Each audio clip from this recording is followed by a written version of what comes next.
Men odamlarga doim shunday deyman. Keyingi safar kasal bo'lganingizda e'tibor beringchi, iymoningiz birinchi bo'lib doriga talpinadimi yoki Allohga?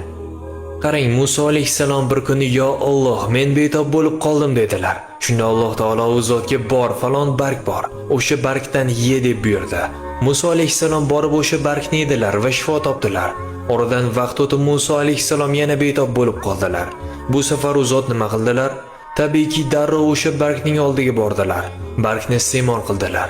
Lekin bu safar shifo topmadilar. Chunki bu safar u zot birinchi bo'lib Allohga yuzlanmagan edilar. Alloh taolo shunday marhamat qildi.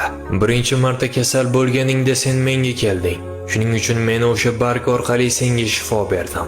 Lekin ikkinchi safar sen to'g'ridan-to'g'ri sababga bording. Shuning uchun men seni o'sha sabab bilan yolg'iz tashlab qo'ydim. Alloh taolo bo'lmasa barcha sabablar o'likdir.